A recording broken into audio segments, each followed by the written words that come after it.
I found my own obituary. I found my own obituary in my husband's drawer. The date of my death was scheduled for 3 days later. He had been slowly poisoning me for 3 years. Hello, my name is Temperance Holloway, and today I'm 75 years old. Before I begin my story, I'd like to ask you to like this video and subscribe to the channel. Tell me in the comments where you're watching from. I want to know who's listening to my story. I'm going to tell you about something that happened to me in 1971 when I was 48 years old. A story that seems like it's from a movie, but was my reality. You know when you think you completely know someone after spending more than 2 decades with that person? Well, sometimes we're wrong. I lived in Millfield, a historic town in Virginia. It was a simple life, but dignified.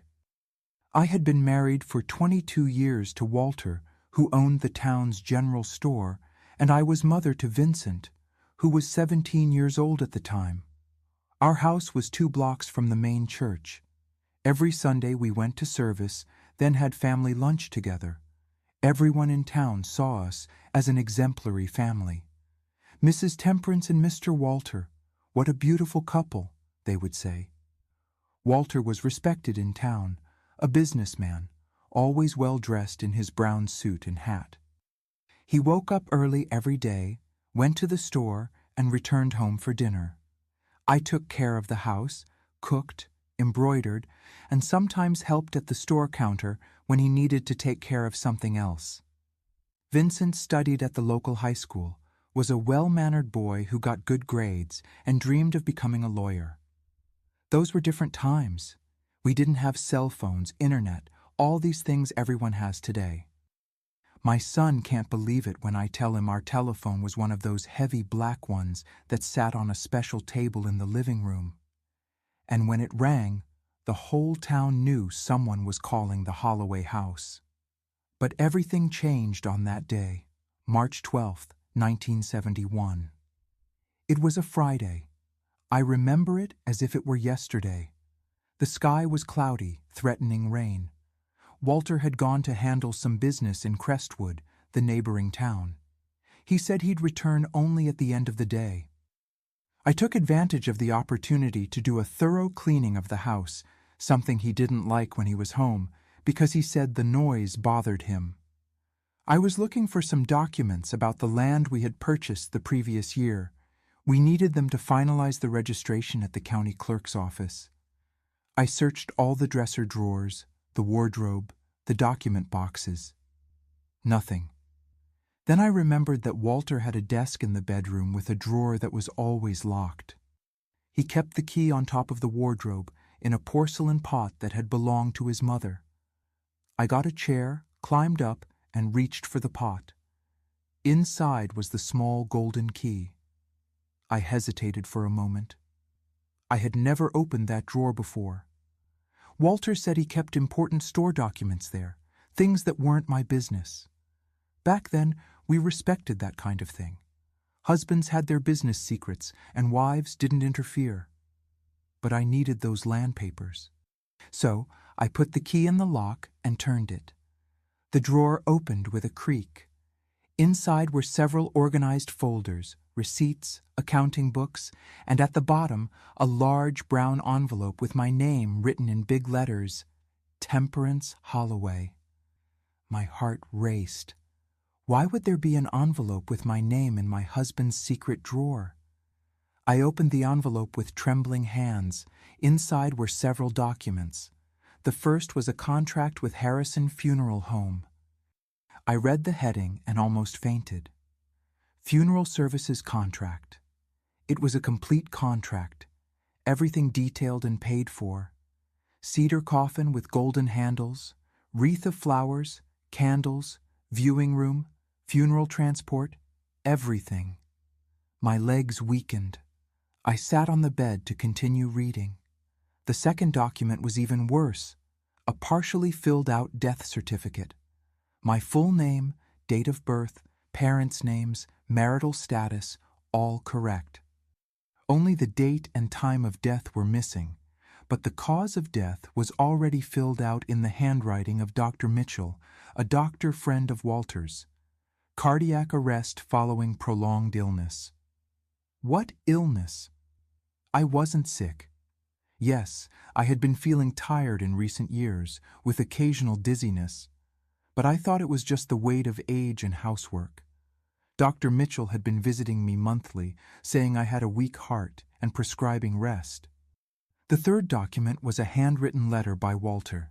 It said, "Dear friends and family, today we say goodbye to my beloved wife, Temperance.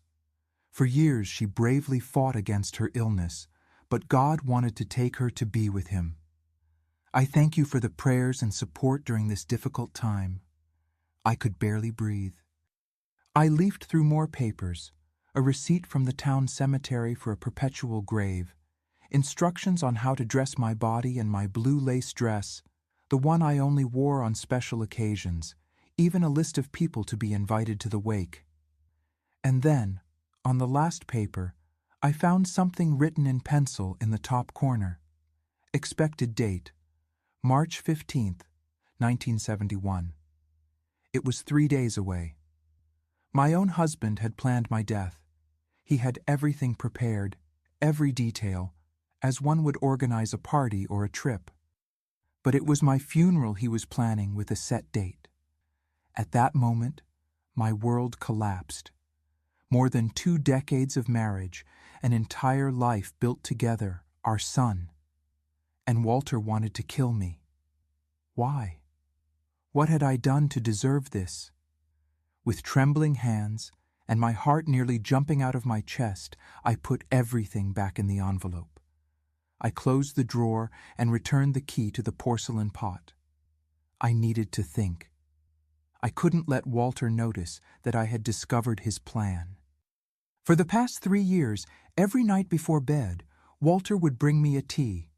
He said it was chamomile with lemon balm from our backyard to help me sleep. He was always attentive.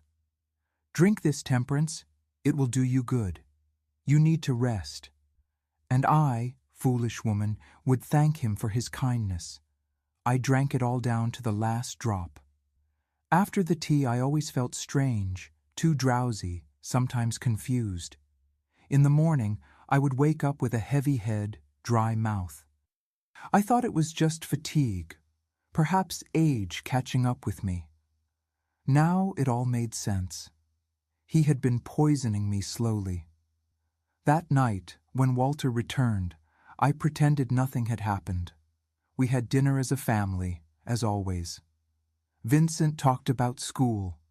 Walter spoke about his business in Crestwood. I smiled, participated in the conversation, but inside I was shattered. I looked at that man in front of me, the father of my son, my companion of so many years, and I didn't recognize him anymore. Who was this stranger planning my death? After dinner, as usual, Walter went to the living room to listen to the radio. It was the news program he never missed. Vincent went to his room to study. I stayed in the kitchen washing the dishes, thinking about what to do. I knew I needed help, but who would believe me? The respected shopkeeper Walter, wanting to kill his own wife? It seemed crazy. Later, Walter appeared in the kitchen with a steaming cup. "Your tea, Temperance," he smiled. That same smile as always now seemed sinister to me. I took the cup, thanked him. He stood there, watching me. "Aren't you going to drink it?" he asked. I brought the cup to my lips, pretending to drink. "It's too hot," I said. "I'll wait for it to cool down a bit." He nodded, satisfied, and went back to the living room. As soon as he left, I poured the tea down the sink. I needed to know what was in that drink. I saved a little in an empty medicine bottle. That night, I didn't sleep. I lay there, eyes closed, pretending to sleep. Walter snored beside me. How could he sleep so peacefully, knowing what he planned to do? With each snore, I felt more anger, more fear, more determination. I wasn't going to die. I wasn't going to let him win. The next morning, Saturday, I told Walter I was going to visit my sister Constance. He didn't like me visiting her. He said she was a gossip, that she put ideas in my head. But that morning, he didn't protest. Perhaps he thought, let her go. In 3 days she'll be dead anyway. Constance lived on the other side of town. I told her everything, showing her the bottle with the tea. At first, she didn't believe me. Walter, it can't be. He's always been so good to you.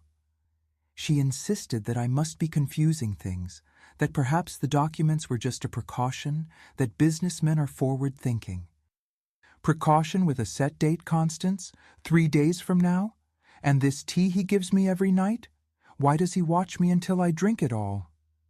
She finally began to consider the possibility. Her husband, my brother-in-law John, was a truck driver and was away on a trip. We decided to go to Mr. Anderson's pharmacy, an elderly gentleman who knew everyone in town. Mr. Anderson greeted us with his usual kind smile. He was a short man with thick glasses and thin white hair. His white apron always impeccable. I explained that my dog had drunk something strange and was very drowsy. I showed him the liquid in the small bottle. Could he analyze it? The old pharmacist smelled it, then put a drop on a glass slide and observed it against the light. He did some tests with reagents. Where did your dog drink this, Mrs. Holloway? His tone was serious. I hesitated. Then I decided to tell part of the truth. It's a tea I found at home. He looked at me over his glasses. This isn't just tea. There's phenobarbital here, a lot of phenobarbital. It's a medicine for epilepsy, but in such a high dose like this, it could kill a person over time. It weakens the heart, causes mental confusion. You didn't give this to your dog, did you? I shook my head. No, Mr. Anderson. I don't have a dog. He understood. He didn't ask any more questions, just said quietly, Be careful, Mrs. Holloway. Very careful. I left the pharmacy determined. I needed more evidence. I remembered that in the drawer there was also the funeral home contract. Harrison Funeral Home was near the main church. It was closed. It was Saturday afternoon, but I knew the owner, Mr. Jerome. He lived in the back. I knocked on the back door. Mr. Jerome answered, surprised to see me. Mrs. Holloway, is there a problem? I explained that I needed to verify some information about a contract. He hesitated. He didn't usually work on weekends, but he ended up inviting me in. In the small office behind the funeral home, surrounded by empty coffins leaning against the walls, a vision that gave me chills. I asked to see the contracts in the name of Walter Holloway. Mr. Jerome furrowed his brow, but went to the file cabinet and pulled out a thick folder, very thick. What exactly do you want to know, Mrs. Holloway? How many funeral contracts has my husband made? He leafed through the papers. Well, Mr. Holloway has been coming every year since 1965, always in March. He makes the contract, pays everything in advance, chooses the coffin, the flowers, all top quality. Then, in April, he comes and cancels. He loses the deposit but says that, thank God, he didn't need the service. It's a bit strange, but a customer is a customer, right? Some people are superstitious. My blood ran cold. Every year since 1965, always in March.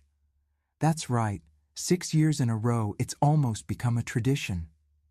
He gave an awkward little laugh. This year he hasn't come to cancel yet, but we're still in March, aren't we? The current contract is for... He looked in the folder. March 15th, Monday. 6 years. He had been planning my death for 6 years, paying and canceling. Why this macabre cycle? What happened between March and April that made him change his mind?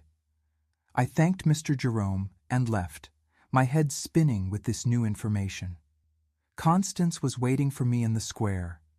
I told her what I discovered. She was pale. "We need to go to the police, Temperance." But I knew it wasn't that simple. Who was I in town? Just Walter's wife. And who was he? A respected merchant who employed people, who sold on credit to those in need, who contributed to the church festival. My word against his. "No, Constance, we need more evidence. We need to discover why he's doing this. There's something we don't know." On Sunday, Walter said he needed to go to Richmond to buy merchandise for the store. It was strange. He never went to buy merchandise on a Sunday. He usually sent the delivery boy during the week. "Can I go with you?" I asked, feigning innocence. "It's been a long time since I've been to the city." He became nervous. "No, Temperance. It's a business trip. It'll be tiring. I'll spend the whole day running after suppliers. It's not a pleasure trip." I insisted a bit, then pretended to give up. "All right, I'll take the opportunity to visit Constance." Then he seemed relieved. "Yes, go see your sister. I'll be back tonight." As soon as he left in the car, a blue Chevrolet that was his pride, I called Constance. My brother-in-law John had returned from his trip. We asked him to take us to Richmond in his truck. "We're going to follow Walter," I explained. John thought the idea was crazy, but Constance insisted. "My sister is in danger, John." We followed the road to Richmond. John knew a faster route, so we managed to arrive before Walter. We waited at the entrance to the city. When the blue Chevrolet passed, we began to follow it, keeping our distance. Walter didn't go to the commercial center, as one would expect if he were really buying merchandise. He went to a residential neighborhood, Forest Hills. He stopped in front of a yellow house on Pine Street, number 427. We parked far away and observed. Walter got out of the car carrying gift packages and knocked on the door. A blonde woman, young, perhaps about 35 years old, opened the door. She was pregnant with a belly of at least 7 months. They hugged, kissed on the mouth. 3 little girls ran to hug Walter. "Daddy, Daddy's here!" John and Constance looked at me, shocked. I was petrified. Walter had another family, a pregnant woman, 3 daughters. How had I never known? How could I have been so blind? We observed for hours. Walter seemed completely at ease in that house. He played with the girls in the yard, helped the woman in the kitchen, behaved like a dedicated husband and father, exactly as he behaved with me and Vincent in Millfield. It was already getting dark when he finally left the house, hugged the woman for a long time, placed his hand on her belly, kissed each of the girls, got into the car, and departed. We waited a bit longer, then I decided I needed to talk to that woman. John and Constance tried to stop me. "It's dangerous, Temperance. She might tell him." But I was determined. I need to know who she is. I need to understand what's happening. I got out of the truck and walked to the yellow house, my heart beating so loudly I could hear it. I knocked on the door. The blonde woman answered, smiling. When she saw me, a stranger, the smile diminished a bit, but she remained polite. "Good afternoon. Can I help you?" "Do you know Walter Holloway?" I asked directly. She seemed confused for a moment, then smiled again. "My brother-in-law? Of course I know him. He just left. Are you a friend of his?" "Brother-in-law? What kind of story was this?" "I'm Temperance," I said, "Walter's wife." The color drained from her face.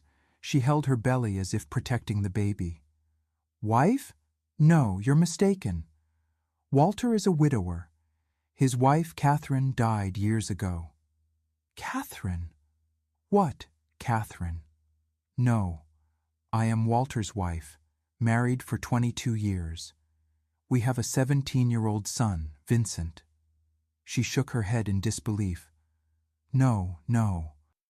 Walter is my husband's brother, Anthony, who died 7 years ago. Walter has been taking care of us since then. We're a family. It was then that everything started to make sense. The March to April cycle, the funeral contracts, the slow poisoning. He was living a double life. And to have this other family, he needed to get rid of me. I properly introduced myself. Madeline, that was her name, invited me in. The girls were sleeping. In the living room, there were photos of her with a man I had never seen, presumably this Anthony, and also photos with Walter, all smiling, like a happy family. Madeline told her story. Her husband, Anthony, died in an accident in 1964. Walter, as a good brother, took on the responsibility of caring for her and the daughters. At first, it was just financial support, but over time, they fell in love. They had been together since 1965. The 3 girls called him Dad. The baby she was expecting was his. She thought that one day they would get married, but Walter said he needed to take care of his sick sister in Millfield. He always says he'll marry me when his sister dies. She has a weak heart. She won't last long, he says. The annual cycle finally made sense. Every time Madeline got pregnant, Walter prepared for my death, but when a girl was born, he canceled the plan. Why? What was he waiting for?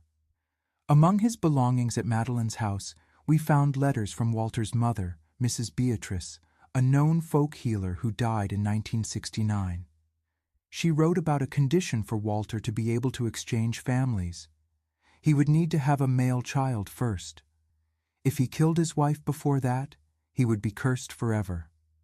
Walter apparently took his mother's superstitions very seriously. We already had a son, Vincent. But with Madeline, he only had daughters, Christine, Mary, and Amy.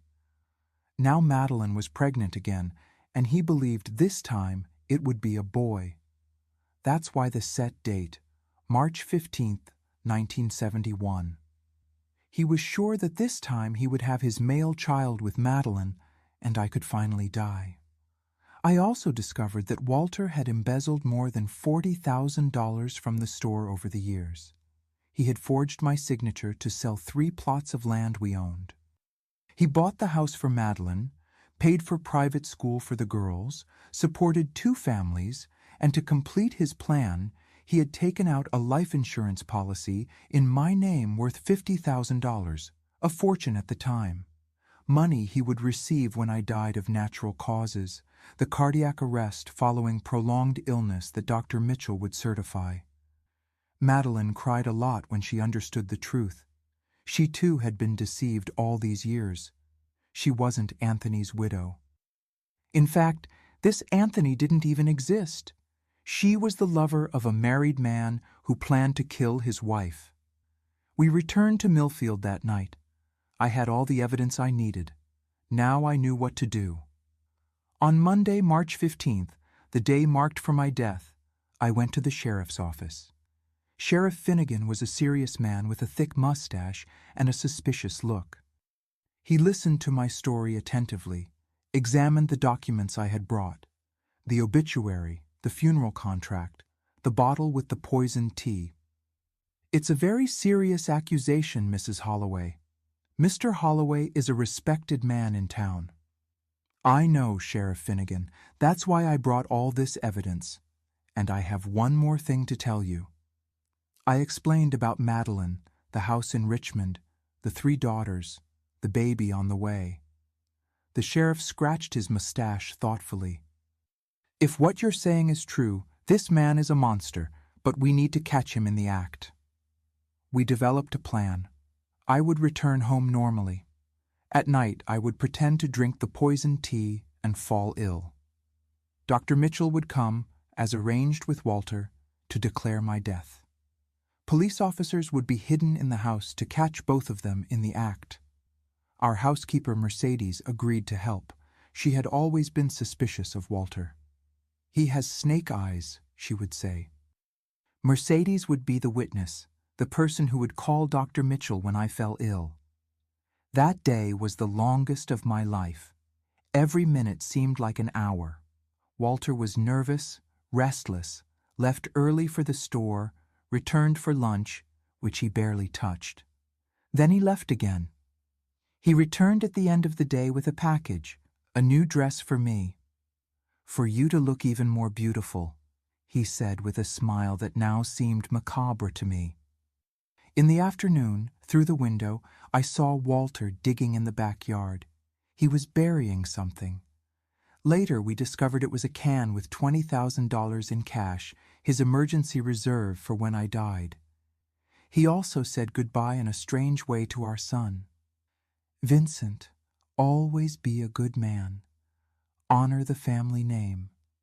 He hugged the boy for a long time, as if it were the last time. Vincent was confused.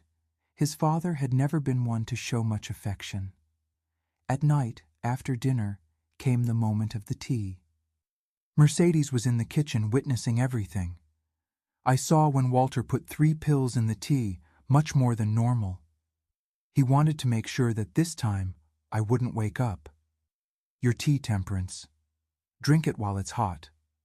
I took the cup, looked at that liquid that was supposed to kill me. 6 years he had waited for this moment. 6 years planning my death, living a double life, betraying me, slowly poisoning me. I brought the cup to my lips and pretended to drink. "It's good, Walter." "Thank you." He smiled, satisfied. "Go lie down. You look tired." I went to the bedroom, lay on the bed fully dressed.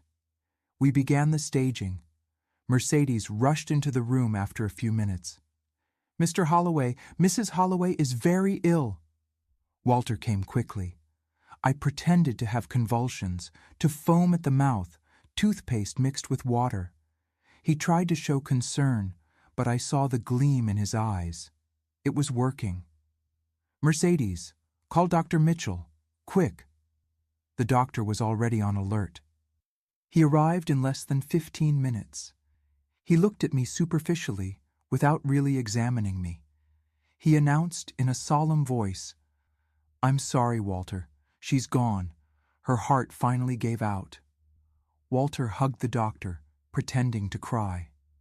"She suffered so much, doctor. Maybe it's better this way." Dr. Mitchell took the death certificate from his bag. It already had my name on it. He filled in the date and time. March 15th, 1971. 7:35 p.m. Cause of death: cardiac arrest following prolonged illness. That's when Sheriff Finnegan entered the room, followed by 2 officers. "Freeze! Police!" The expression of shock on Walter's and Dr. Mitchell's faces was worth every second of those 3 years of suffering. I got up from the bed, alive and strong. How is this possible?" Walter stammered. "The tea?" "I didn't drink your poison, Walter. Not this time. And I know everything. Madeline, the girls, the life insurance, the embezzlement from the store, everything." The 2 were taken away in handcuffs. Walter still tried to deny everything, to say that I was crazy, that I had imagined it all. But the evidence was irrefutable. The poisoned tea, the fraudulent death certificate, the funeral contracts, the embezzlement of money, the forgery of my signature in the sale of the land. And so began my new life. A life I didn't expect to have. A life that was almost stolen from me by the man who swore to love and protect me. After that night, nothing would ever be the same again. Seeing Walter being taken away in handcuffs by the police, the look of desperation on his face when he realized that his 6-year plan had failed. That image never left my memory. The next day was a whirlwind. The news spread through the town like wildfire. Walter from the general store arrested for trying to kill his wife. No one talked about anything else. People looked at me with a mixture of pity and morbid curiosity. Some didn't believe it. They thought I had made it all up to get rid of my husband. Millfield was a small town in the 70s, and people liked to create their own versions of the facts. Vincent, my son, was the one who suffered the most with all of this. He was 17 in his last year of high school, dreaming of law school. Suddenly, he discovered that his father, whom he admired and respected, was a monster who planned to kill his own mother, and worse, that he had another family, other daughters. I remember my boy sitting on the porch staring into nothingness, his eyes red from crying so much. "Why, Mom? Why did he do this to us?" I had no answers. I could only hug him and assure him that we would be okay somehow. The two of us against the world if necessary. The trial began 3 months later, in June 1971. It was an event in town. The courthouse was on the central square, an old colonial-style building with high windows and a wooden floor that creaked with every step. The room was packed. It seemed that all of Millfield wanted to see the outcome of that story that seemed more like a radio drama. I was sitting in the first row, dressed in a simple navy blue suit, hair pulled back in a bun. I wanted to look dignified, strong. I wouldn't give anyone the pleasure of seeing me defeated. Beside me was Vincent, in a suit and tie, looking older than his 17 years. My sister Constance and her husband John were right behind us, offering support. On the other side of the room was the defense. Walter had hired Mr. Owens, the most expensive lawyer in the region. The store had been closed since the arrest, but apparently my husband still had hidden resources. Walter was sitting next to the lawyer, wearing an impeccable gray suit. He was thinner, with deep circles under his eyes, but still maintained that posture of a respectable man. Judge Mr. Paul Hamilton was known for his severity, a tall, thin man with gray hair and small glasses. When he entered, everyone stood up. I felt a knot in my stomach. That man would decide our future. The prosecutor, Mr. Harrison, presented the charges: attempted qualified homicide, embezzlement, forgery. For Dr. Mitchell, the charges were complicity and forgery. The doctor was sitting further away, head down, looking 10 years older. His wife didn't attend. The first witness was Sheriff Finnegan, who reported how he found the evidence and organized the sting operation. Then it was the turn of Mr. Jerome from the funeral home, confirming the 6 years of funeral contracts in my name, always paid in March and canceled in April. When the pharmacist, Mr. Anderson, testified about the phenobarbital found in the tea, there was a murmur in the audience. He explained in technical terms how that dose could cause cardiac arrest after prolonged use. Mercedes, our housekeeper, told how she saw Walter put the pills in the tea on that fateful night. 3 pills, she said. He crushed them well and mixed them in. Then he stood there, watching Mrs. Holloway drink with a strange smile on his face. The most tense moment was when Madeline entered to testify. She had given birth to a girl in May. Walter never had the male child he so eagerly awaited. She was thin, haggard, with deep circles under her eyes. People whispered, pointed. "It's her, the mistress." Madeline told her story with dignity. How she met Walter in 1964, shortly after becoming a widow. A lie of his, we discovered later. How he presented himself as a brother-in-law, then became a friend, confidant, and finally lover. How he supported the house, the daughters, promising a future together when his sick sister died. He told me he could only marry me when he had a male child. It was a promise he made to his mother before she died. And his sister, who I now know was his wife, had to die of natural causes, otherwise there would be a curse. The revelation about Walter's superstition caused nervous laughter in the audience. The judge called for silence. I looked at that woman and couldn't hate her.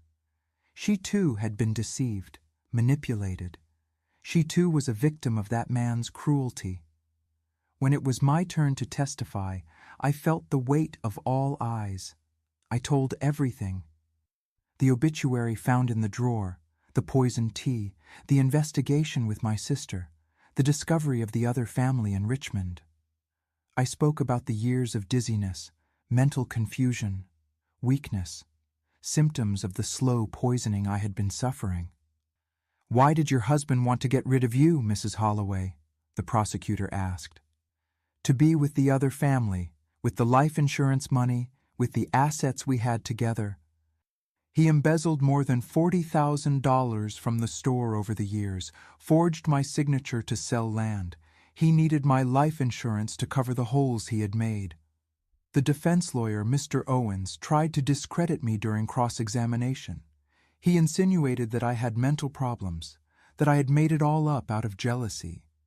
"Do you have proof of this alleged poisoning, beyond this single tea that you claim to have saved? Medical exams? Witnesses who saw you fall ill over the years?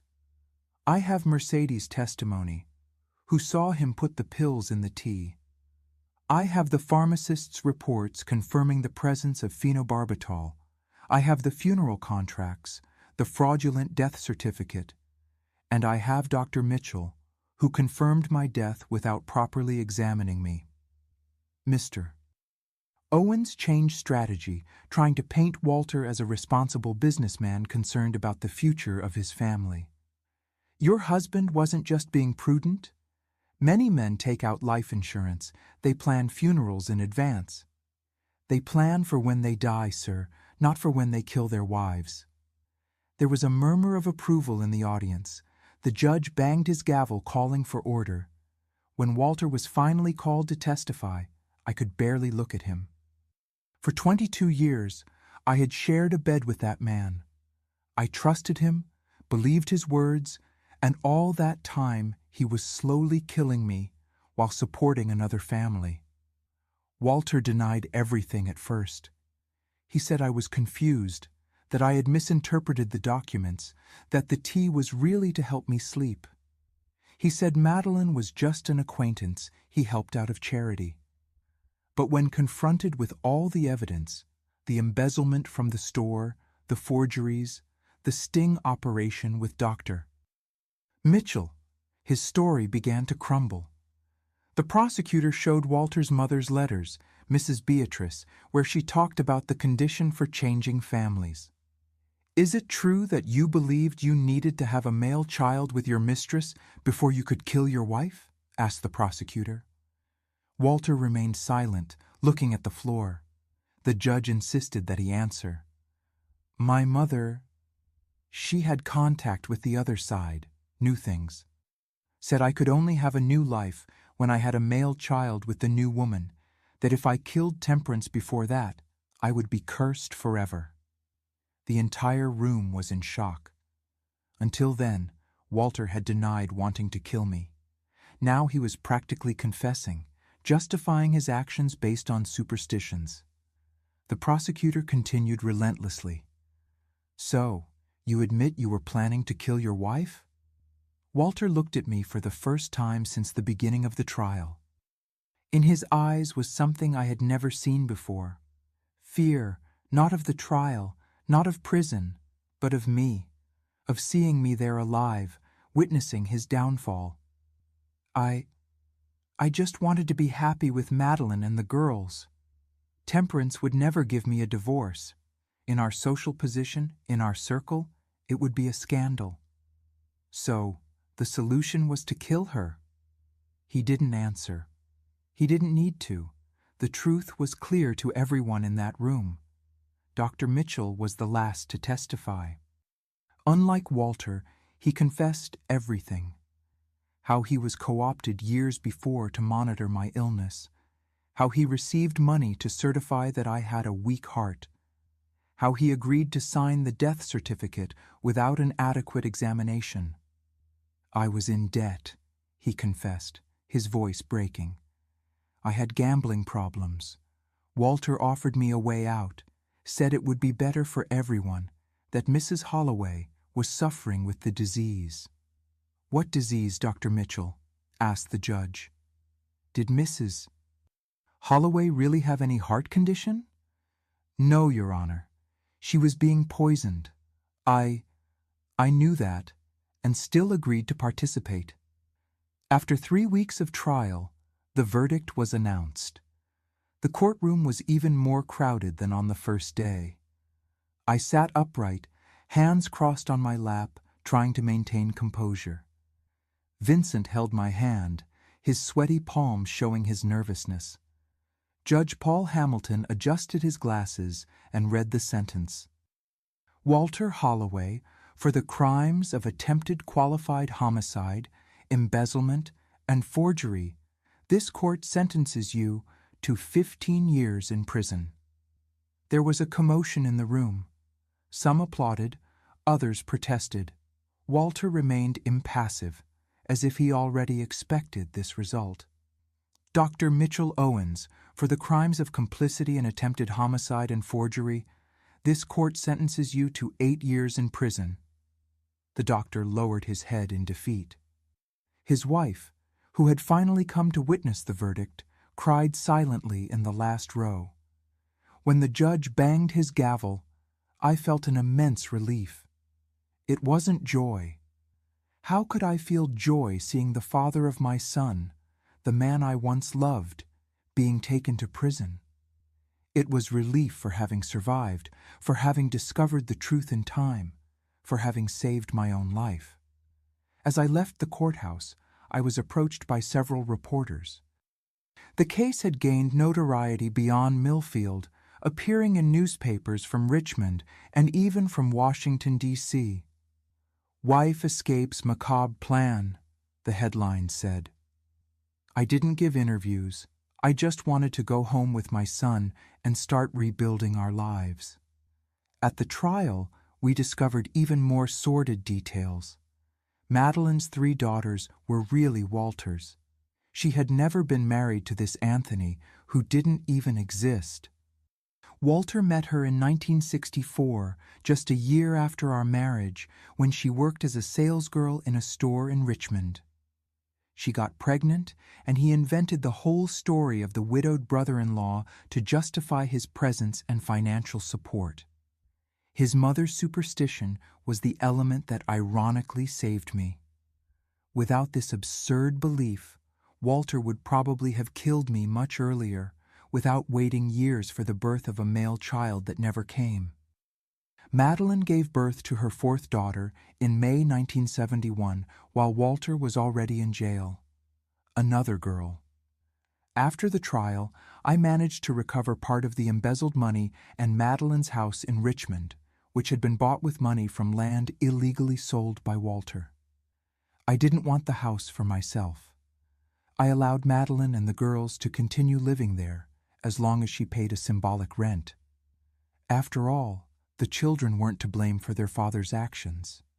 The $50,000 life insurance policy was canceled.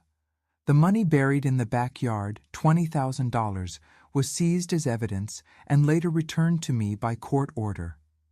It was that money that helped us survive in the first months after the scandal. The store was on the verge of bankruptcy. Walter had embezzled so much money over the years that suppliers no longer wanted to do business with us. The debts accumulated. I decided to sell what remained of the establishment for a fraction of the original value. It was painful to see the work of so many years reduced to almost nothing, but we needed to move forward. In the months that followed, I discovered the true meaning of loneliness. Many people I considered friends pulled away, didn't want to be associated with the scandal. Others looked at me with suspicion, as if I had some blame for what happened. She must have done something for her husband to want to get rid of her, they whispered. The gossip about Madeline and the girls was also merciless. Mistress, homewrecker, tramp were some of the milder terms used, as if she had deliberately seduced a married man, as if she knew from the beginning that he was married, as if she too wasn't a victim of Walter's deceptions. But amid so much judgment and speculation, I also found unexpected support. Mercedes, our housekeeper, remained loyal. You're a woman of steel, Mrs. Holloway. I'll stay by your side for as long as you need. Mr. Anderson, the pharmacist, always greeted me with a kind smile when I went to the pharmacy. How are you feeling today, Mrs. Holloway? Health improving? And there was Vincent, my son, my strength, my reason to continue. He finished high school that same year as one of the top students in his class, despite everything that happened. He was accepted to law school in Richmond with a partial scholarship for academic merit. Pride isn't a sufficient word to describe what I felt. I'm going to become a prosecutor, Mom, he told me the night before leaving for the capital. I'm going to ensure that people like my father don't go unpunished. I'm going to protect other women like you. And so began the next chapter of my life. A life I didn't expect to have. A life that was almost stolen from me, but that I recovered with courage, determination, and a bit of luck. The story of the obituary in the drawer, dated for 3 days later, spread. It became almost an urban legend in Millfield. Some people even came to visit me, curious to hear the details firsthand from the woman who escaped planned death. I kept that obituary, you know. I didn't throw it away, didn't burn it. I kept it as a reminder of the day I regained control of my own life, as proof that I survived. Years later, when I had overcome the trauma, I framed the document and hung it on the living room wall. My resurrection diploma, I joked with visitors. And Walter, he served only 3 years of his 15-year sentence. In 1974, he died in prison, victim of a massive heart attack at age 52.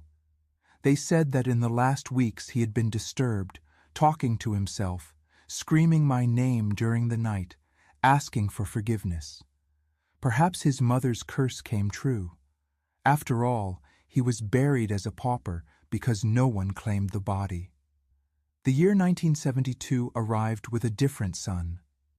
I wasn't the same Temperance as before, looking out the window of the house I still called mine.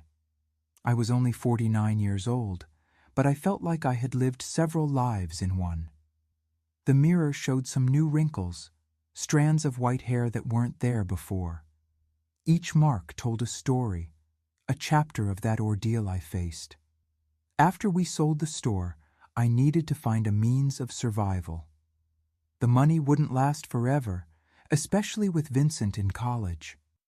My son was in Richmond, sharing a boarding house room with another student, working as an assistant in the college library to supplement his scholarship. I sent what I could, often going without proper meals myself to ensure he had what he needed. One afternoon, rummaging through old boxes in the basement, I found my old Singer sewing machine, a gift from my mother when I got married. For years I had made clothes for myself and Vincent, small repairs for neighbors, but I had never thought of it as a profession. I sat in front of that black machine with golden details. I ran my fingers over its cold surface. I felt as if it were calling to me. Why not? I thought. Millfield was a town where few women worked outside the home, especially widows. That's how people saw me, although technically I wasn't a widow. But I needed money and had skill with needle and thread. I started sewing for acquaintances, a hem here, a simple dress there.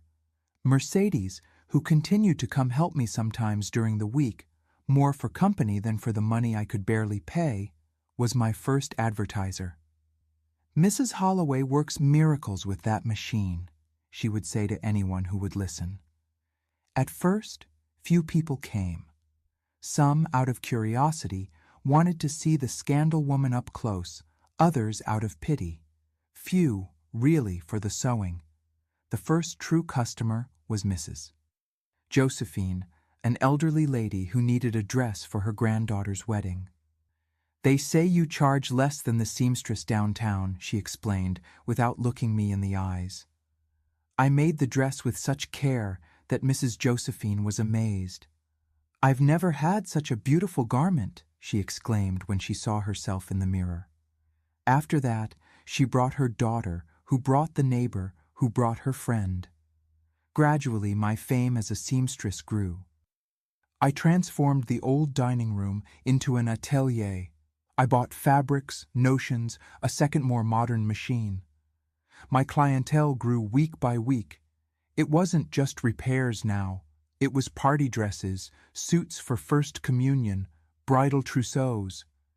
I discovered I had a special talent for catching the taste of the client, understanding what she wanted even when she couldn't explain.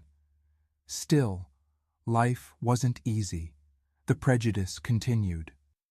There were houses where I wasn't welcome, families who preferred to pay more at the downtown seamstress than to have clothes made by me. Once, Mrs. Carmela, the bank manager's wife, canceled a ball gown she had ordered. My husband doesn't approve of me doing business with, well, you know. I knew. I was the woman who drove her husband to madness, the one who must have done something to deserve it. The rumors were cruel. They said I had lovers, that I had invented everything about Walter to keep the store money, that Madeline and I were accomplices to deceive him. People with whom I had lived for decades now crossed the street to avoid having to greet me. Vincent also suffered in Richmond. Even far from Millfield, the case was known. Once he came home with a black eye. "It's nothing, Mom," he said, minimizing it, but I found out later that a college colleague had provoked him. "Your father tried to kill your mother? I don't blame him if she's as annoying as you." That hurt me more than any poison. To see my son, so dedicated, so correct, suffering for mistakes he didn't commit. But Vincent was strong. He continued studying, standing out, making true friendships that didn't judge him for his family past. In 1973, I received an unexpected visit. Madeline was at my door, thin, haggard, with the youngest daughter in her arms. The other 3 girls waited at the gate, clinging to each other, looking fearfully at that strange house. "Mrs. Holloway," she said, her voice barely coming out, "forgive me for coming like this, but I have no one else to turn to." After Walter was imprisoned, her life collapsed. She lost the house that I had allowed her to continue occupying, not because of me, but because she couldn't pay even the symbolic rent. The money that Walter sent monthly stopped coming. She had to take the girls out of private school, sell furniture, jewelry. She ended up in a tenement in Richmond, working as a washerwoman to support the 4 daughters. "I'm not asking anything for myself," she assured, "but the girls, they're not to blame." I looked at those children. Christine, the oldest, at 10 years. Mary and Amy, twins at 8. And the youngest, Elizabeth, just 2 years old, the one Walter believed would be the boy that would permit my death. They had their father's eyes, the same dimple in the chin that Vincent had. They were my son's sisters, after all. "Come in," I finally said. "Let's talk." I gave Madeline what I could, some money, clothes for the girls, a bit of food. It wasn't much, but it was what my situation allowed. I promised to help whenever possible, not for her, not for Walter, but for those innocent children. When I told Vincent about the visit, he was silent for a long time. "You did right, Mom," he finally said. "The girls are my sisters, no matter how they came into the world." At Christmas that year, I invited Madeline and the girls to spend it with us. It was strange at first, uncomfortable, tense, but children have a way of breaking the ice. Soon, Christine was helping to decorate the tree. The twins were running around the house playing hide and seek, and little Elizabeth slept peacefully in Vincent's old cradle that we kept in the attic. "I never thought we would be here like this," Madeline confessed, as we washed the dishes after dinner. "You have a big heart, Mrs. Holloway." "No, I don't. I just know that hatred sickens the soul, and I've suffered too much to carry that weight." In truth, Helping Madeline and the girls was therapeutic for me. In some way, it gave meaning to all that suffering. It transformed a horrible story into something with a greater purpose. The year 1974 began with news that shook Millfield. Walter died in prison, victim of a heart attack. He was only 52 years old. I was officially informed as I was still legally his wife. They asked if I wanted to claim the body. I refused. Vincent wanted to go to the funeral, but almost no one appeared. The man who was once respected and admired in town died alone, abandoned, and was buried as a pauper. There wasn't money for a decent tomb. What remained of the fortune he illegally accumulated had been confiscated or spent on lawyers. "How do you feel?" asked Mercedes when she heard the news. I didn't know how to respond. I didn't feel joy. How could I rejoice at the death of someone I once loved, the father of my son? I also didn't feel sadness or regret, perhaps emptiness, a period at the end of a story that had already lasted too long. "I feel that I can finally move on," I answered, and I did move on. My small atelier prospered. I hired 2 assistants, young women who had a talent for sewing and needed work. We bought better fabrics, imported ones. I started making wedding dresses that became my specialty. There were brides who came from other towns just to have a temperance dress as my creations became known. The prejudice still existed but diminished little by little. Time has that power to heal, to smooth rough edges. When people saw my work, my dedication, how I rebuilt my life from scratch without asking for favors, admiration replaced judgment. In 1976, Vincent graduated from law school with distinction. The pride I felt that day, seeing my son in his gown receiving his diploma, can't be put into words. He was 22 years old, with the same handsome face as his father, but a character forged in the difficulties we faced. "It's for you, Mom," he said as he handed me the diploma. "Without you, without your strength, I would never have reached this point." Vincent was hired by a law firm in Richmond. He wanted me to move there, but I couldn't leave Millfield. Despite everything, it was my home. I knew every stone of the cobblestone streets, every tree in the square, the sound of the church bells marking the hours. And my atelier was there, built with so much sacrifice. The following years were of intense work and growth. I expanded the atelier, bought the neighboring house to expand the business. I had 6 seamstresses working with me now. We were known throughout the region. We made clothes for the best families, for graduations, weddings, important parties.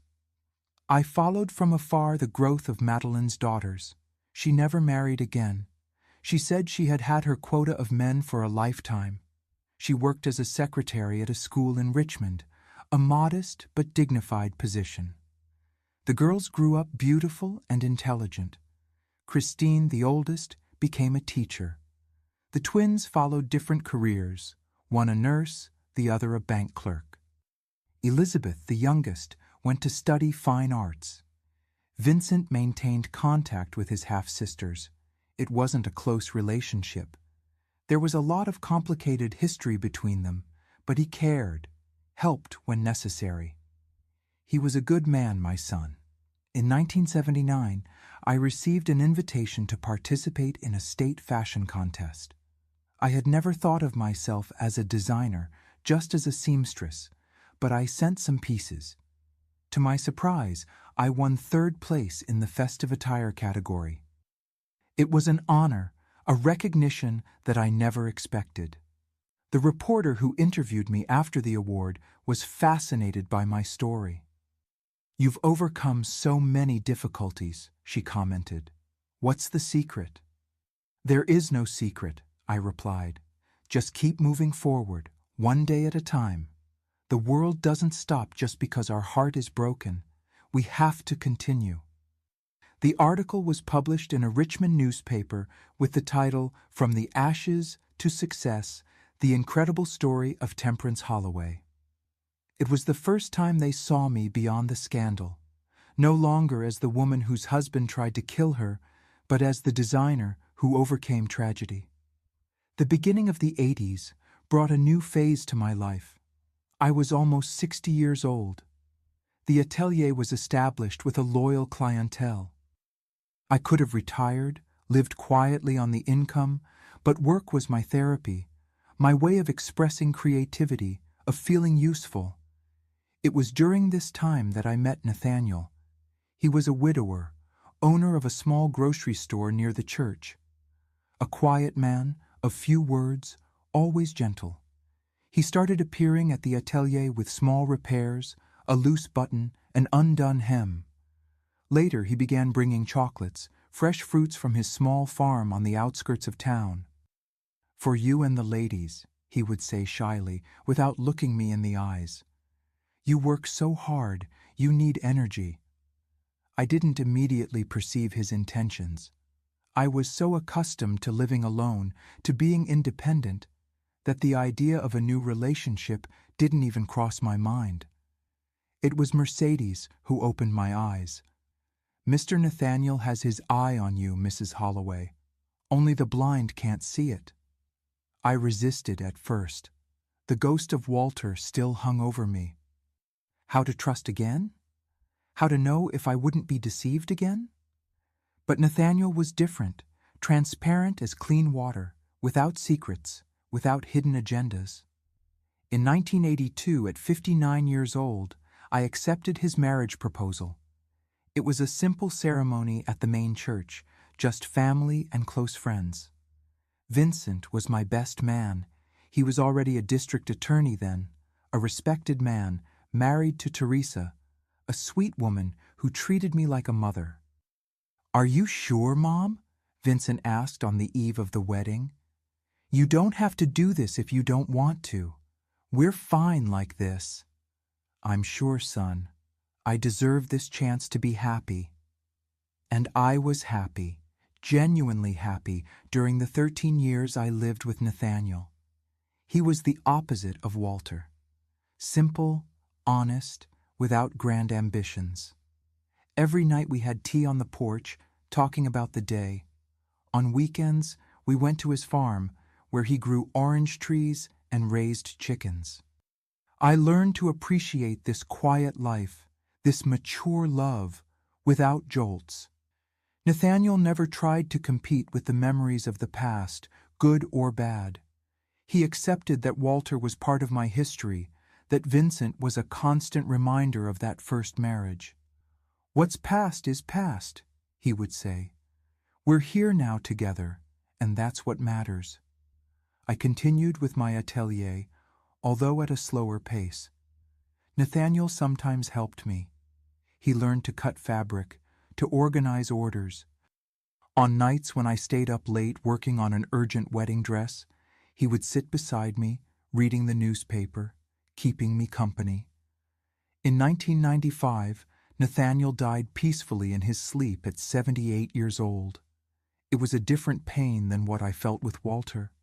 Not the shock of betrayal, the anger of injustice, but the deep sadness of losing a true companion. I cried a lot, but they were tears of gratitude for the years we spent together, not of regret or bitterness. I was lucky, I told Vincent during the wake. I knew the worst and the best that a marriage can be. And so, at 72 years old, I was a widow again, but this time I wasn't alone. I had my son, my daughter-in-law, my 3 adored grandchildren, Paul, Mark, and Julie. I had my atelier, my seamstress friends, the respect of the community. I had, above all, the certainty that I survived the unthinkable and built a dignified life on the other side. Sometimes, when I look at that framed obituary on the living room wall, I remember the young Temperance, the naive woman who blindly believed in her husband, who drank the poisoned tea every night without questioning. I hardly recognize her anymore. It's as if she were another person from another life. This experience transformed me, made me stronger, more cautious, but also more compassionate. It taught me that we can't control what others do to us, only how we react to what happens to us. They say that old age arrives gently, like a discreet visitor who occupies space in the house without making a fuss. For me, each wrinkle in the mirror tells a different story.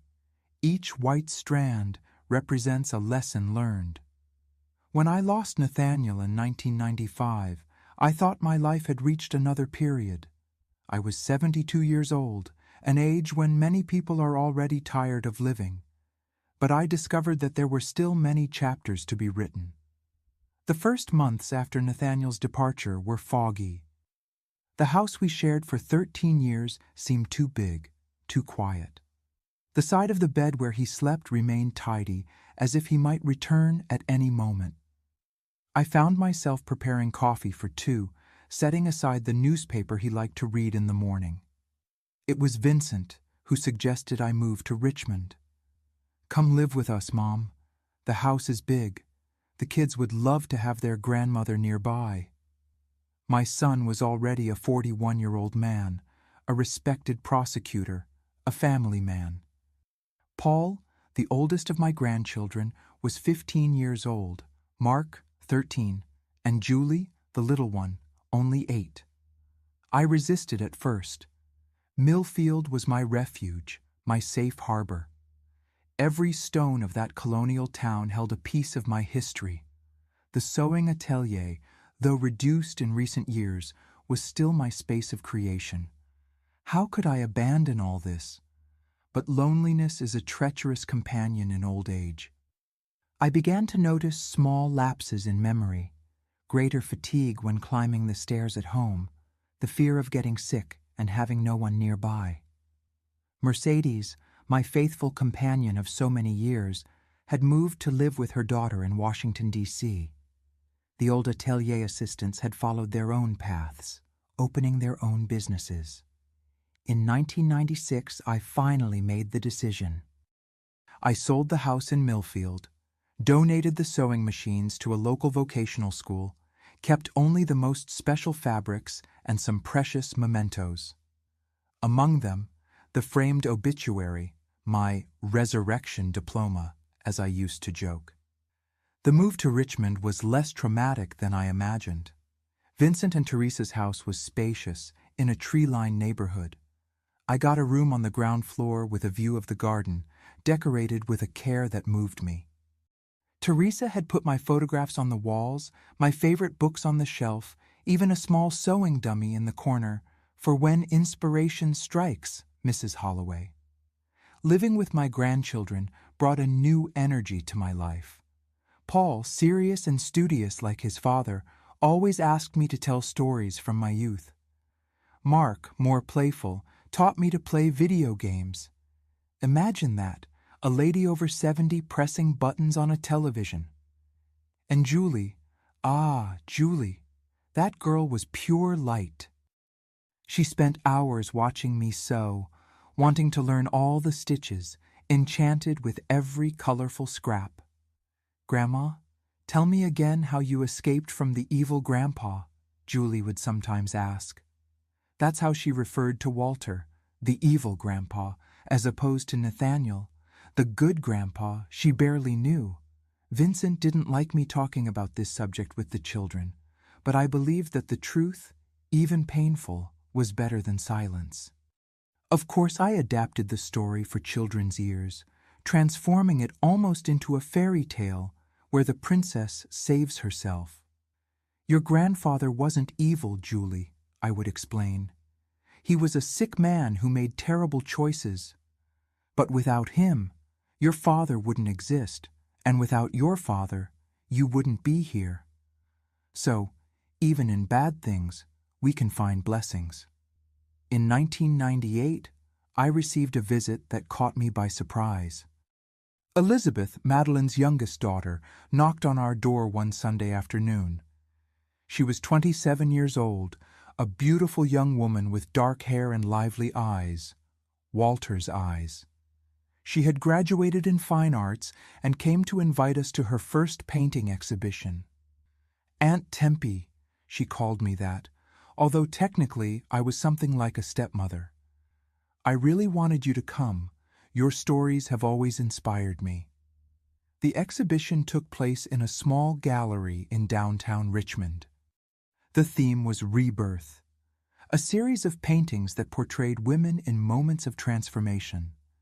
The most impactful for me was a large canvas in shades of blue and gold, showing an older woman emerging from turbulent waters with an ancient paper in her hand, clearly a reference to my obituary.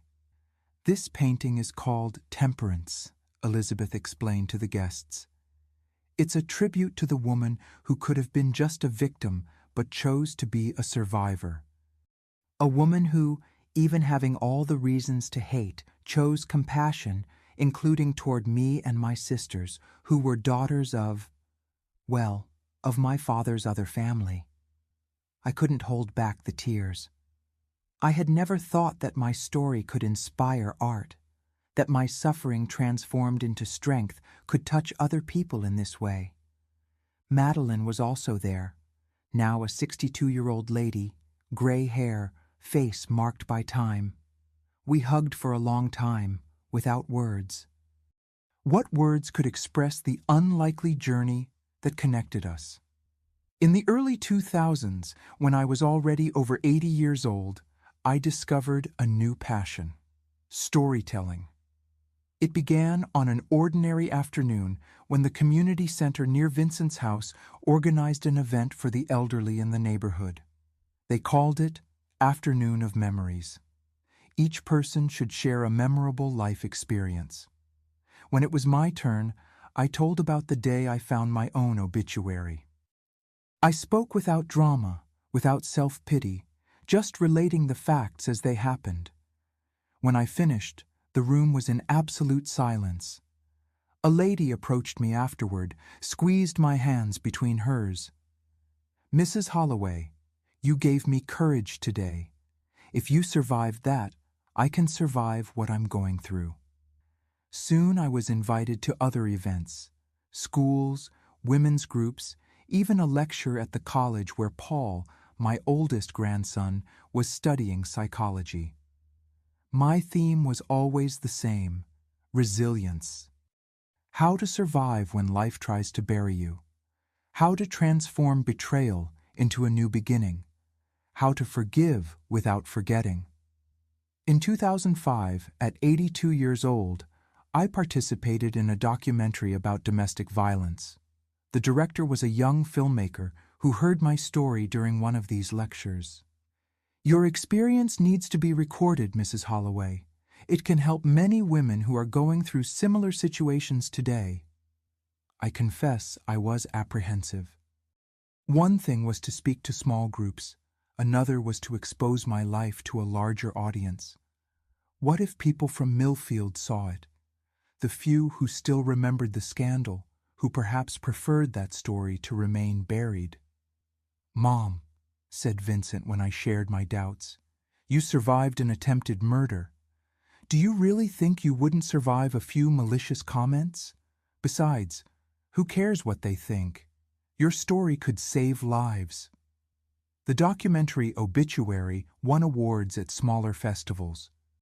It was shown in schools, community centers, police stations specialized in serving women. I received letters and emails. Yes, I learned to use a computer at 80 years old, thanks to the patience of my grandchildren.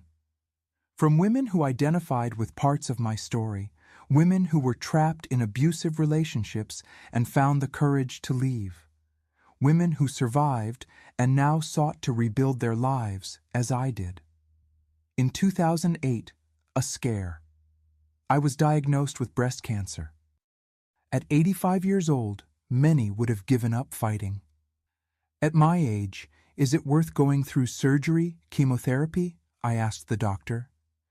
He smiled, a gentle smile that reminded me of Nathaniel. "Mrs. Holloway, you survived a husband who tried to kill you for years. Do you really think you're going to surrender to a few rebellious cells?" I faced the treatment with the same determination that I faced all the challenges in my life. It was difficult, painful. There were days when I wanted to give up, but I looked at the framed obituary now hanging on the wall of my room and thought, I've already beaten death once, I'll beat it again. And I did. Against all expectations, the cancer went into remission. You have an extraordinary life force, commented the oncologist during a follow-up consultation. I'd like to know what your secret is. There is no secret, doctor, just the decision to continue living one day at a time. In 2012, I turned 90 years old. My grandchildren organized a surprise party that brought together people from all phases of my life. Former clients of the Millfield Atelier, neighbors, Madeline's daughters. She herself had passed away in 2009. Young people who knew me through the lectures and the documentary. A lifetime condensed in that hall, decorated with yellow flowers, my favorites. Paul, now a respected psychologist, gave a moving speech. My grandmother taught us that surviving isn't just continuing to breathe. It's transforming pain into wisdom, fear into courage, betrayal into a new beginning. It's looking back without resentment and forward without fear. At that moment, looking at all those smiling faces, I felt immense gratitude for the life I had. It wasn't the life I had planned. It certainly wasn't the life I dreamed of when I married at 26 years old to Walter. It was much more difficult, but also much richer in experiences, in growth, in meaning. The following years brought the natural limitations of advanced age. I started using a cane, then a walker. My hearing got weaker. I needed a hearing aid. My eyesight no longer allowed me to sew, although my fingers still missed the touch of fabrics, the movement of the needle. But my mind remained lucid, memories intact. I continued telling my story whenever I could, now mainly to my great-grandchildren who were starting to arrive. They looked at me with those wide eyes of amazement when I told them about the obituary in the drawer, about the poison tea, about how I transformed an improvised sewing atelier into a prosperous business. Grandma Temperance is a superhero, declared Peter, Paul's son, at 6 years old, after hearing a simplified version of my saga. I laughed a lot at that.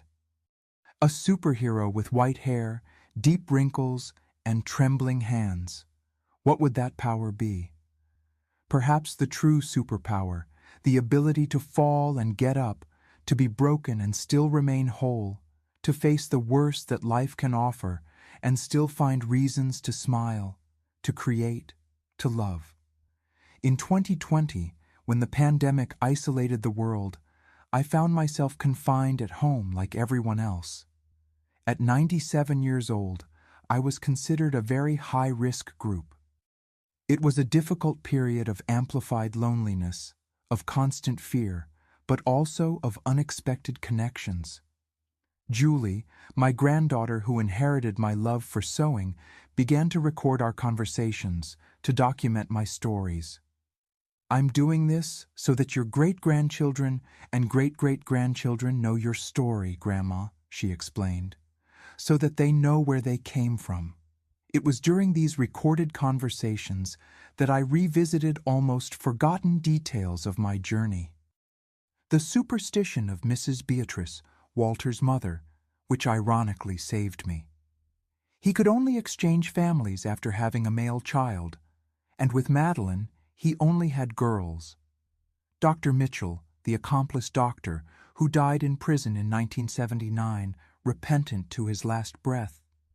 Mercedes, my faithful housekeeper, who testified against Walter, even knowing she would be rejected by many families in town after that. You know what impresses me most about your story, Grandma? Asked Julie during one of these sessions. It's not just that you survived, but how you chose to live afterward. How you helped Madeline and the girls. How you rebuilt your life through sewing. How you found love again with Grandpa Nathaniel. I smiled, touched by my granddaughter's sensitive observation. Life is made of choices, my dear. I could have chosen hatred, bitterness, isolation. Many would have understood, even approved. But what kind of victory would that be? Walter would have managed to kill me in another way, killing my ability to trust, to love, to find beauty even after horror. Today, at 75 years old, I look back and see a life that was worth living, not for the moments of pain, which were many, but for the strength I found to overcome them, for the wonderful son I raised, for the grandchildren who fill me with pride, for the great-grandchildren who are beginning their own journey in a world so different from the one in which I grew up. The obituary remains on the wall of my living room, yellowed by time and framed in a simple wooden frame. New visitors always ask about it, intrigued by this unusual decorative object. "It's my trophy," I explain, smiling.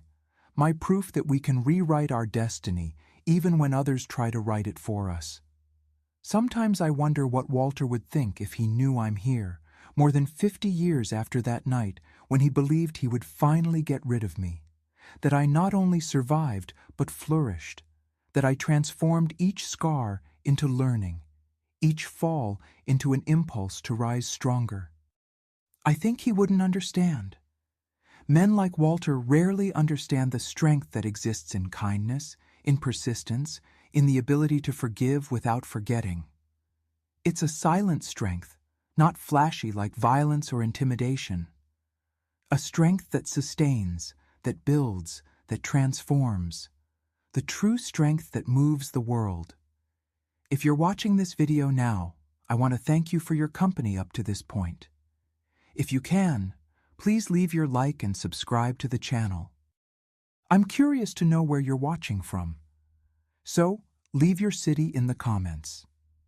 Now let's continue our conversation, because I still have many things to share with you.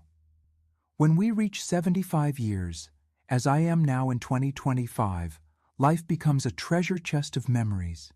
Each drawer we open contains stories, some sweet, others bitter. The interesting thing is to notice how these moments intertwine, forming the unique tapestry that is our existence. As a seamstress for so many years, I've always liked this metaphor. Life as a fabric that we weave with the threads we are given, some bright, others opaque, but all necessary for the final design. What have I learned from my journey? What lessons do I carry in my heart after all I've lived through? These are questions that my grandchildren and great-grandchildren always ask me. Paul, my psychologist grandson, says that my story should be studied as a case of extraordinary resilience. But I don't see myself as someone extraordinary. I see myself only as a woman who, faced with the choice between giving up or moving forward, chose the more difficult path, that of continuing to live, not just existing. One of the greatest lessons I learned was about forgiveness. Not that sugary forgiveness from self-help books that advise forgetting the harm done to us. No. True forgiveness is much more complex and painful. It is recognizing the evil in its full extent, feeling the pain completely, and still choosing not to let that pain define who you are or become the center of your existence. Did I forgive Walter? It's a difficult question. I can't say I forgot what he did, that I erased from memory the years of slow poisoning, the betrayal with Madeline, the plan to kill me on that March 15, 1971. These memories are engraved in me like scars. But I learned not to allow hatred to occupy space in my heart, not for him, but for myself. I remember a conversation I had with Vincent in 2010, when he was already 56 years old, gray hair at his temples, lines of expression that reminded me so much of his father. We were sitting in the garden of his house, watching the grandchildren play. "Mom," he asked, "do you still think about him? About your father?" I reflected for a moment before answering. "I think about him, son. not with anger or bitterness like before. I think about him with a kind of sad understanding. Walter was a man torn in half, one side capable of loving, of being a good father, good husband, the other side consumed by greed, by selfishness, by his mother's superstitions. In the end, the dark side won. Vincent nodded thoughtfully. I know that his relationship with his father's memory was always complicated. How to love someone who tried to kill your mother? How to honor a man who lived a life of lies? Over the years, I saw my son struggle with these contradictory feelings. His career choice as a prosecutor wasn't by chance.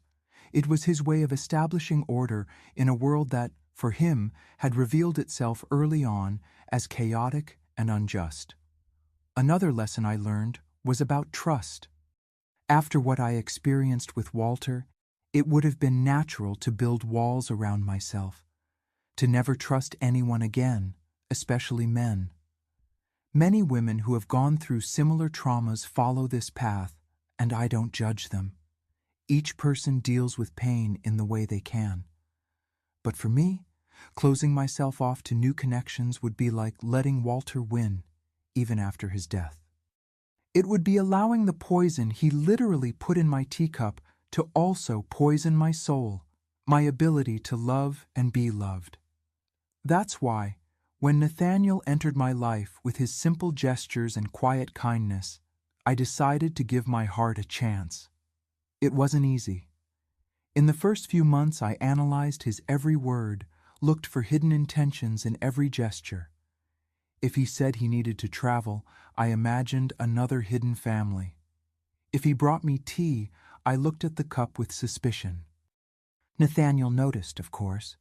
He was a sensitive man, despite his rustic appearance as a small-town merchant.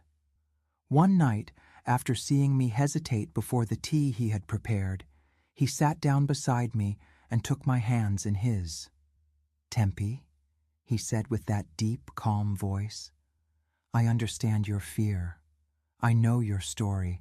The whole town knows. I can't promise I'll never hurt you. We're human, and humans make mistakes, but I can promise that I will never, ever betray you on purpose or do anything to harm you. If you can't believe that now, that's okay. I'll prove it with actions, not words, and I'll wait as long as necessary." That conversation was a turning point. Not that it eliminated all my fears, but it gave me permission to feel these fears without guilt, to advance at my own pace. Nathaniel kept his promise. For 13 years, he was the most loyal, loving, and present companion anyone could wish for. His patience taught me that trusting again isn't an act of naivety, but of courage, and that this courage is rewarded when placed in the right person. A third lesson, perhaps the most important, was about self-sufficiency. When I found myself alone at 48, with a son to raise, without a formal profession, without experience in the job market, despair knocked at my door. What would become of me? How would we survive? In the early 70s, in a small town in Virginia, the options for a separated woman, or almost widow, as they saw me, were limited. That's when my old Singer sewing machine transformed into much more than an object. It became my lifeline. Each stitch, each hem, each pattern was a step toward independence. I discovered I had talent, that I could transform fabrics into dreams, that my hands could create beauty, even when my heart was broken. The sewing atelier wasn't just a means of financial survival, but also emotional. There, among fabric scraps and pins, between dress fittings and conversations with clients, I rediscovered my worth as a person, as a woman, as a creator. I learned that I didn't need validation from a man, husband, father, brother, to fully exist in the world. This self-sufficiency gave me the freedom to choose to be with Nathaniel years later. Not out of necessity, not out of fear of loneliness, but out of genuine love. The difference is fundamental. I chose to be with him because I wanted to, not because I needed to. And that choice made all the difference in the quality of our relationship. Over the decades, I've seen many changes in society. When I was young, a separated woman was practically a social pariah. Divorce was only legalized in the United States in the 1970s, years after my personal drama. Women had few professional options, little financial independence, little voice. Today, I see my granddaughters and great-granddaughters with opportunities I never dreamed of having. Julie, my granddaughter who inherited my love for sewing, didn't limit herself to learning from her grandmother. She graduated in fashion design, opened her own atelier, has clients across the country. Marina, my 14-year-old great-granddaughter, already talks about becoming an aerospace engineer.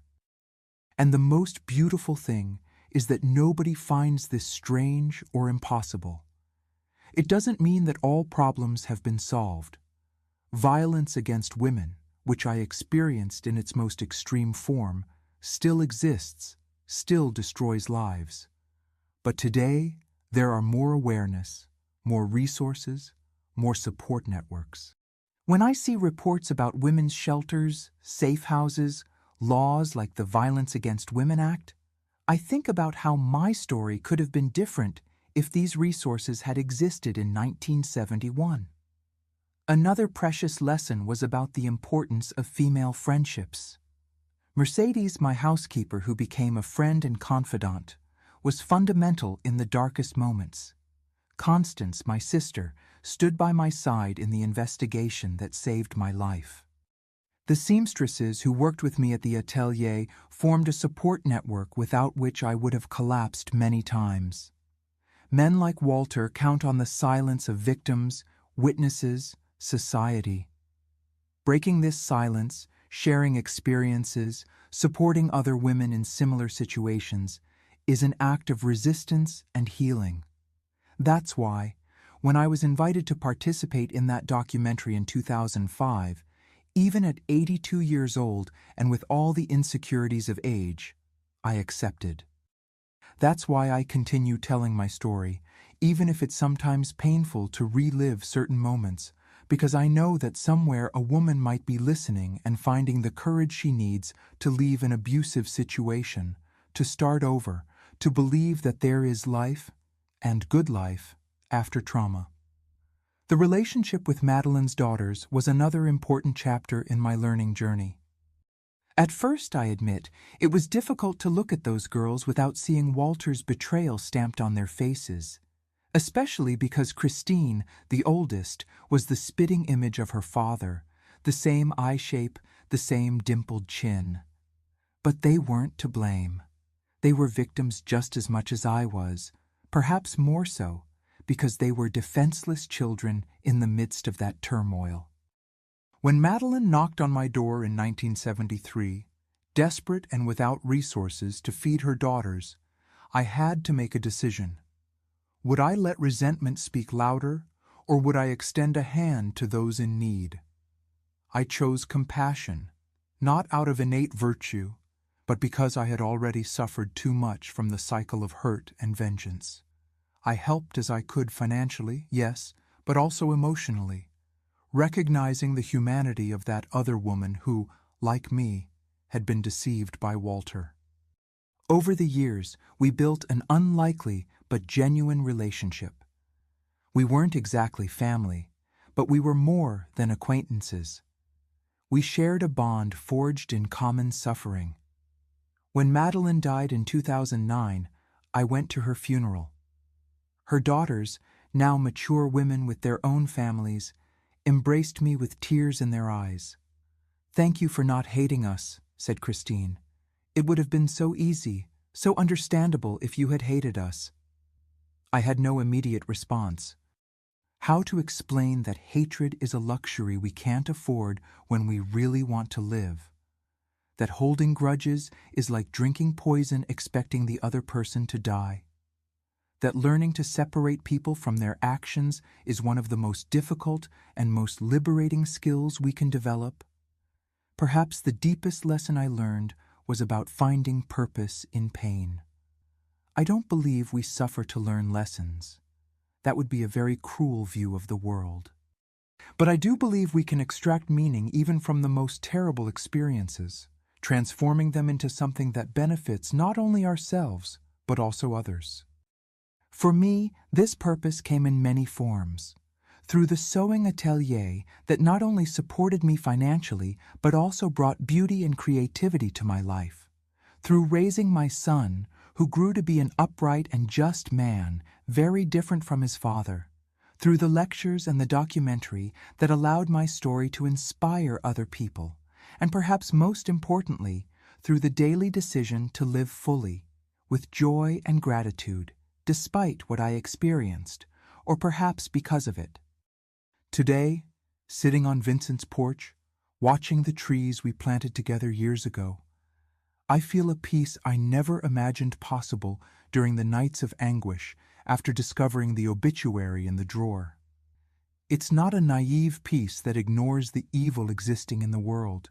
It's a mature peace that recognizes darkness but chooses to focus on light. When children or teenagers come to interview me for school projects about resilience or oral history, they always ask, "Mrs.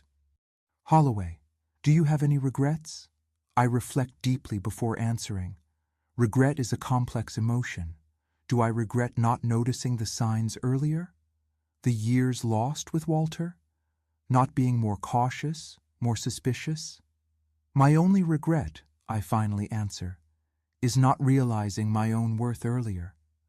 I spent years believing that my role was to be a wife and mother, that my identity was tied to a man, that my dreams were secondary. The tragedy I experienced forced me to awaken, to recognize my strength, my capacity. But how many women live their entire lives without this awakening? That's my only regret, having almost needed to die to really start living. The framed obituary on the wall is more than a curiosity, more than small talk for visitors.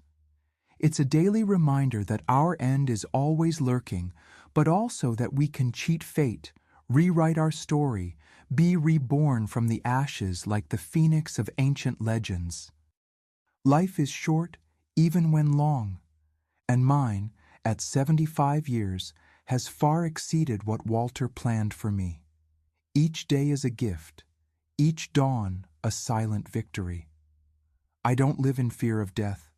I've already faced it head on. I've already read my own obituary. When death comes, whether in months or years, it will just be the period at the end of a story that was worth telling. And if there's a message I'd like to leave for those watching this video, it's this.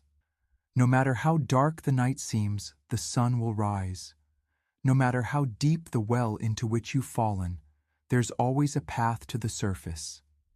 No matter how many times they've tried to extinguish your light, you carry within you the divine spark that no one can extinguish without your permission.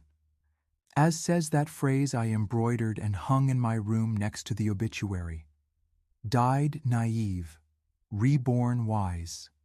I hope my story helps someone somewhere find the courage for their own rebirth, because in the end, that's the true revenge against those who try to destroy us, to live and live well against all expectations. Thank you for listening to me until this point. If this story touched your heart, leave your comment, like the video, subscribe to the channel, and share it with someone who might need to hear that there is always hope,